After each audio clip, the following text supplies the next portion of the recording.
This crop isn't just a business, it's a way of life. Here, towns like Winston-Salem in North Carolina owe their very existence to tobacco.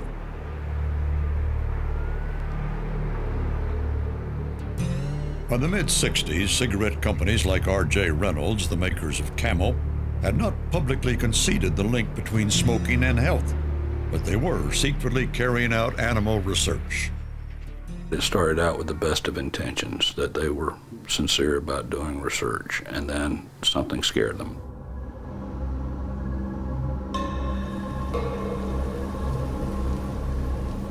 In the center of town, on what is now an abandoned lot, Reynolds built a laboratory that became known as the Mouse House. There were rooms which animals were reared and maintained.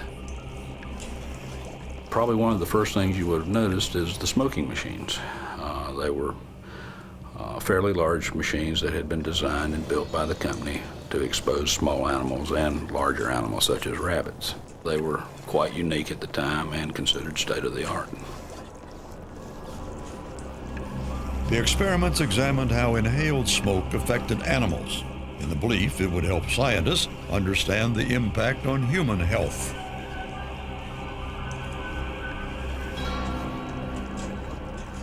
By 1970, the research was beginning to link smoking and emphysema. There was evidence starting to build in our own work that there was a connection, that they had demonstrated emphysema in rabbits that had been exposed to cigarette smoke as defined by a clinical pathologist. Across town at Reynolds headquarters, executives and corporate lawyers took great interest in the Mouse House. They started to worry about the direction research was taking them. My supervisor came in and asked that we turn in all our laboratory notebooks. Those were all our experiments, the results, all the calculations we had done on the data in those notebooks.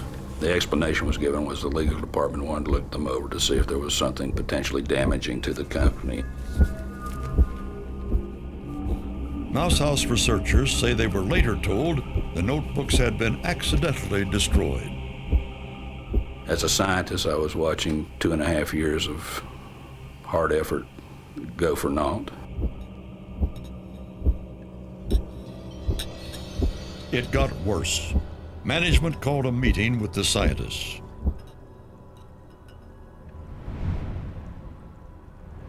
We were told that the Biological Research Division would be terminated, and a list of names were read out of people being terminated, and my name was on that list. Reynolds would later say the focus of research had changed. In 1970, the Mouse House was closed, the building leveled, the animals presumably destroyed.